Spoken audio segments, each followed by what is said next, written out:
Ohore bat da niretzat, hemen egotea eta lantaldean egin dugun komunikazio orkesteko aukera izatea. Paskualek esan duen bezala, lantaldean antolatu dugu, prestatu dugu. Nik aurkeztuko dut, oraingoan, hurrengoan eanok aurkezten duena. Hizkera argia administrazio elektronikoaren garaian. Izenburu horrekin, laburra adierazten nahi dizuet gure lanean, IBAPeko administrazio hizkera atalean, zein zer egin ditugun, zertan aritzen garen, eta batez ere azaldu administrazio elektronikoaren etorrerak, ezarpenak, zen nolako erronkak suposatzen dizkigun, azken finean zen nolako erronkak suposatzen dizkion administrazio hizkerari. Administrazio hizkera, zer da hizkera argia, zer da administrazio elektronikoa, saiatuko naiz kontzeptu horietara hurbiltzen eta definizio labur orokor batzuekin, balioko didatenak era berean ere, gure ataleko IBAPeko administrazio hizkera atalaren nondik norakoak azaltzeko, nondik gatozen eta norantz goazen ze zalantza, ze dilematxo ditugun. Orduan hasteko hasiko naiz administrazio hizkera zer den definitzen. Administrazio hizkera berez da, administrazioak derabilen hizkera komunikatzeko bai herritarrekin, bai beste administrazio batzuekin. Eta bi ezaugarri nagusia aitortzen zaizkio. Batetik, zehatza izan behar du, administrazio jardueraren objektibotasunari, formaltasunari eta erantzuteko, baina era berean ere argia izan behar du. Alegia, herritarrek ulertzeko modukoa.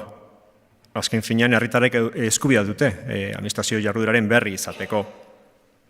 Orduan esan genezake, administrazio hizkera zehaztasunaren eta argitasunen arteko oreka baten mugitzen dela. Eta oreka hori sarritan ahula izaten da. Ikusten dugu, administrazioko testu askotan larregizko formaltasun bateranzko joera izaten dela, eta horren ere ondorio izaten da, sarritan administrazioko testu asko eta asko herritar askorentzat urruneko, abstraktu eta ulertzeko gaitzak izaten direla. Euskarazko administrazio hizkera, gaur egungo EAEko ereduari bagagozkio, bere hastapenak 82ko Euskararen legearen abaroan edo hasi ziren, eta gaur egun ikuspegitik, atzera begiratuz gero, esan genezake orduko hartan eta hartutako zenbait erabakiren ondorioak edo gaur egun ere oraindik nabari direla. Bat aipatzekotan, aipatuko nuke, sasoi hartan nola egon zen erdal prosarekiko morrontza antzeko bat ero, eta gaztelerazko administrazio hizkeraren, norri handi baten, kopia bat egin zela zentzu askotan, bere alde honekin, baina aipatuko nuke, ahulezia gisa edo, gaur egun oraindik administrazio hizkerak darabilen larregizko perifrasietarako joera, behar izan ikapeko formulismoak, betiko joera hori bi hitzetan esan daitekena, 6-8 hitzetan esatekoa. Egoera horren aurrean, denporan aurrera eginez apurtxo bat, 80ko hamarkadaren erdialdera edo, IBAPen baitan, hainbat arduradun politiko eta teknikari, hasi ziren hurbiltzen, orduko hartan mugimendu zena, gaur egun elkarte den plain languageen printzipio eta nozioetara. Eta saiatu ziren, euskarara ekartzen, euskarara moldatzen. Eta hartara, plain languageek gurean berezko izen bat hartu zuen hizkera argia. Eta horretarako, pasatuko naiz, hizkera argia definitzera. Eta horretarako, Plain Language Association Internationaleko definizioreko dut, denporarik ez galtzeko. Eta haren arabera, hizkera argia da herritarrentzat ulergarria den hizkera. Eta ari esker, herritarrak erraz aurki dezake behar duen informazioa, zailtasunik gabe ulertu, eta ondorioz erabaki egokiak hartu. Printzipio horiek edo euskarara ekartzeko lanean jardun zuten IBAPen, eta hainbat nozio sustatzen hasi ziren. Ideia bat egiteko zertaz ari garen hizkera argia diogunean, erabiliko dut 1997an IBAPeko atalean argitaratu genuen argiro idazteko proposamenak eta ariketak liburuan dauden azpiatalak aurkibidean aurki daitezkenak. Eta, balio dutenak agian, ideia bat egiteko, zertaz ari garen hizkera argia diogunean. Eta hartara, aurkibidean bertan, aurki ditzakegu beste ideia hauek. Perifrasiak. Ez hitz bitan esan, bakar batean esatekoa. Betelanak. Putz eta putz, mezuak huts. Nominalizazioa. Eman aizea aditzari. Perpaus, txertatuak. Irakurketa, oztopo lasterketa denean. Atzera karga, ez zamatu esaldia. Printzipio horiek eta beste hainbat sustatzeko helburarekin, ordutik ona jardun dugu, beste liburuak argitaratzen, ikastaroak ematen, lineakoak, presentzialak, zalantzak argitzeko kontsulta guneak ateratzen, esaterako dudanet, lehen Paskualek aipatu dena, zenbaitek agian ezagutuko duzuen administrazio euskaraz aldizkari argitaratzen dugu, eta duela 2 urtetik ona martxan dugu ere administrazio hizkera argia bloga. Eta, proiektu hauen guztien helburu nagusia da, hastapen haietan ezarri zen administrazio hizkera ereduaren aurrean, eredu komunikatiboago bat edo edatzeko edo sustatzeko, sustatzen saiatzea. Eta horretan dihardugula, duela 5-6 urte, erronka berri batekin egin dutu topo, eta izan da administrazio elektronikoaren etorrera. Administrazio elektronikoa, labur definitzearen edo da, azkenean, administrazioaren eta herritarren arteko komunikazioa IKT-en bidez gauzatzea. Edo, atzoko hitzalditan, entzun genuen bezala, ingurune digitalean gauzatzea. Eta horrek, erronka sakona suposatu dio administrazioari, harik eta administrazio prozedura bera aldatzeraino ere. Baditu bere onurak, beste eskuragarritasuna, administrazioa 24 orduetan dago irekita, azkartasuna, simplifikazioa tramite batzuetan, paper volumenaren murrizketa nabarmen bat, baina, eraldaketa guztia bezala badu bere diferentzua ere. Eta kasu honetan da, ikuspegi komunikatibo batetik, kontuen hartu behar dugula, hemendik aurrera, herritara tramitatzerako orduan, pantaiaren aurrean bakarrik aurkituko dela, eta ez duela momentu horretan izango aldamenean, lehen zeukan, zalantzak argitzeko lehiatilaren bestaldeko funtzionario hori. Bakarrik aurkituko dela pantaiaren aurrean. Eta, horrek esan nahi du, beste, administrazio elektronikoa edo administrazio digitala ere atzo entzun zen bezala, esaten ari gara administrazioa internetera heldu dela. Horrekin esaten ari gara, erakunde publikoek webguneak eratzen hasi zirenerako, interneten pelikula nolabait esan da, hasita zegoela ja, eta sarrita zeudela sarean komunikazio patroi batzuk, eta bereziki irakurketa patroi batzuk, kontuan hartu behar ditugunak, baldin eta administrazioko testu komunikatiboak jarri nahi ditugu sarean. Izan ere, paperean eta pantailan ez da berdin irakurtzen. Zein onura ekarri ditu, horik aipatu ditu, parkatu. Orduan, zein dira irakurketa patroi berri horien ezaugarriak? 3 puntutara ekarri ditut. Batetik, pantailan irakurtzea astuna dela.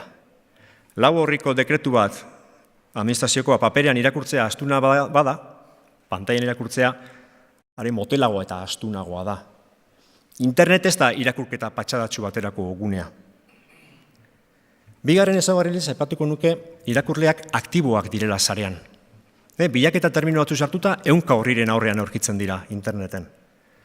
Eta horren aurrean, ikerketak diote bilaketa patroi produktiboagotzat dutela, horri batean sartu, segundo gutxi batzutan, ez badute zer esanguratzurik aurkitzen, beste horri batera jotzea, eta horrela, eta ez horri batera sartu, eta goitik eta bera aztertu, jakiteko, egiaztatzeko bertan dagoen edo ez, nahi duten informazioa. Eta 3. ezaugarrilez aipatuko nuke, ikerketek dioten arabera, testu luzea badira sarean ez dira irakurtzen. Eskaneatu egiten direla, eskanin terminoaren itzulpen bat. Horrek esan nahi du, hasiera baten gainbegiratu egiten dela horria, web horria, eta patroi zehatz bat jarraitzen dela, giltzarri bisual elementu zehatz batzuetatik zehar, eta lehen gainbegiratu horretan, ez badute ezagir esanguratsurik aurkitzen, beste horri batera jotzen dute.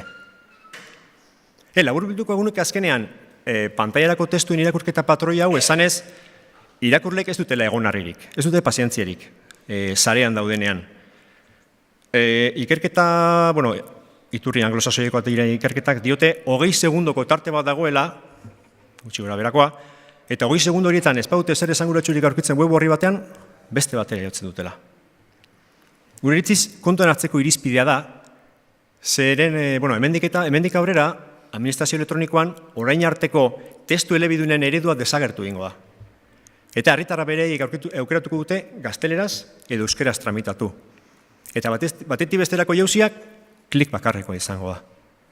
Horren gure iritziz, kontuan hartzeko irizpidea da, eta konbeni da beraz, kontuan hartzea pantaiaren bestaldean dagoen hori, kontuan hartzea irakurlea. Eta irudikatzea esaterako, hemendik aurrera, administrazioarekin tramitatzeko ohiko egoera argazkikoa izan daitekeela. Da motorretako irakurleak, motorretako herritarrak, dituzten mugekin, behar izanekin, eta interesekin kontuan hartu behar ditugula. Ari gara esaten, beste modu batera irakurtzen direla pantailako testuak. Orduan gure iritziz horrek eskatzen du, pantailako testuak beste modu batera idaztea. Paperetik elektronikora, administrazio elektronikora jauzia ez da testu editore bidez testu bat idatzi paperean eta imprimatu eta paperean irakurtzeko pentsatu dugun, diseinatu dugun testu berberari HTML formato bat eman eta web horri gisa jarri edo PDF moduan, PDF formatoan ezekitzea webgune baten. Administrazio elektronikoa ez da formato aldaketa hutsa. Administrazio elektronikoak irakurtzeko beste patroi batzuk ditu eta kontuen hartu behar dira. Eta puntu honetan, galdera bat plantea dezakegu. Eskain dezake euskarak irakurketa portaera horri erantzuteko prosa eredu egoki bat? Gu baiezkoan gaude noski, ez dago zalantzarik. Are gehiago uste dugu, lehen aipatu ditudan hizkera argiaren printzipioak guztiz erabilgarriak direla. Egia da, testu elektronikoek baituztela berezko ezaugarriak.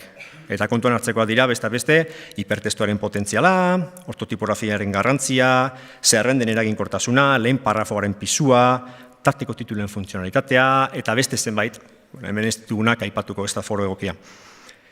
Nabarmendu nahi duena hemen da, hizkera argiaren printzipioak, lehen aipatu ditudanak, direla, orain agian inoiz baino gehiago aldarrikatzekoak, baldin eta, testu komunikatiboak eratu nahi baditugu pantailan, eta dauden irakurketa patroi horiei erantzun. Hortaz, hildo horietan sakontzen jarretu behar dugula uste dugu, eta horretan jardungo dugu. Eta noski, testu komunikatiboen komunikagarritasunaz ari garela ataka honetan eta foro honetan gaudela, gramatika ezin dugu aipatu gabe utzi. Eta, gramatikari dagokionez, euskaltzaindiak gramatikaltzat zehaztu duen esparru zabal horretan, hainbeste arau ere ez dira, aukeraketa bat egin behar dela, eta bakoitzaren ikuspegitik, tresna egokienak aukeratu. Eta bide horretan, Peio Esnalek aldarrikatzen duen hizkuntza baliabideen erabilera estrategikoan oinarritu beharko ginatekeela uste dugu.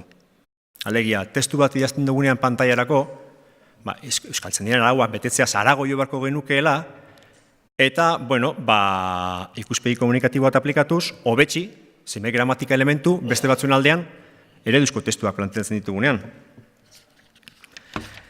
Eta hemen, ari naiz, elementuen urrenkera komunikatiboaz beste, hemen ari naiz, aditza aurreratzeaz, ari naiz, zenbait testu antolatzaile hobesteaz beste batzuen aldean, ari naiz, elementu iragarleen aukera oro profitatzeaz. Azken finean ari naiz, atzera karga zaiazteaz, eta lehen esan dudan, irakurle horientzako ahalik eta lasterren eskaintzea eduki esanguratsua. Bai testu mailan, bai parrafo mailan, bai esaldi mailan. Eta bide horretan, gramatika elementuei dagozkionez, badira zenbait elementu gure iritziz, gure atalean egiten ditugun azterketan arabera, oraindik erabat ustiatu gabe daudenak. Badautena potentzial komunikatibo bat, eta ikusten ditugu zenbait testu teorikatan, eta beraien onurak, potentzial komunikatiboa eta aldarrikatzen direla, baina ikusten dugu era berean, hoize, testu teorikoetan geratzen direla. Idei bat egiteko, gu planteatzen dugu beste, galdetzaile bidezko erlatiboak, ezen lotura hitzaren funtzioak, zeren erabiltzeak gauzasko esalditarako, zera balio kataforiko gisa. Hainbat eta hainbat elementu dira, testu teorikoetan ikusten ditugunak, aldarrikatzen direla, teorian potentzialitate komunikatibo handia dukutenak, maila akademikoko testuetan eta erabiltzen direnak, baina eguneroko testuetan, edabietan gero eta usuagoak gian, baina oraindik nolabait naturalizatu gabe edo ikusten ditugunak. Edo gu behin ereduzko testua planteatzen ditugunean, zalantzak, beldurrak izaten ditugu eta ez ditu erabiltzen. Jakinda, potentzial komunikatibo handia dutela. Eta gurentzat hoize, komunikagarritasuna funtsezko balioa da. Gogoratu, hemendik aurrera, erabiltzailea bakarrik aurkituko da pantailen aurrean, zerbait ez badu ulertzen, ez du izango nor galdetu, ez du lehiatira joteko funtzionari galdetzeko aukera hori izango, eta izango duena da klik bakarrarekin beste hizkuntza batera joteko aukera. Orduan, testu inguru horretan, aurkitzen bada erabiltzailea, gaztelerazko testu mordoio baten aurrean, edo euskarazko testu mordoio baten aurrean, pentsatzen dugu ataka horretan gehienetan gaztelerarantz lerrotuko dela. Hortaz, zergatik ez saiatu euskarazko testu komunikatiboak egiten. Bukatzen joateko. Aipatu nahi dut, transizio aldi batean dagoela administrazioa gaur egun, eta oraindik izapide asko modu bietara aurkezten direla. Paperean, ohiko bide presentzialean, baina berean modu bide elektronikoak ere eskaintzen direla.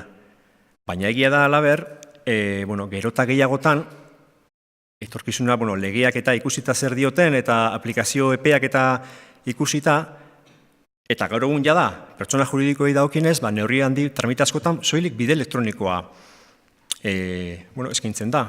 Hortaz, zergatik ez aprobetxatu transizio fase hau, oraindik hastapenetan dagoela, hasieratik bertatik oinarri finko batzuk ezartzeko eta prosa eredu komunikatibo bat ezartzeko. Gu lan horretan ari gara, eta denok bezala egunen arabera botila erdi utzik edo erdi beterik ikusten dugu. Erdi utzi diodanean da, oraintxe aipatu dudan zalantza, ezta? Guk administrazioko testuetarako zehaztasuna nahi dugu, baina argitasuna ere bai, lehen esan ditudan bi ezaugarri horiek.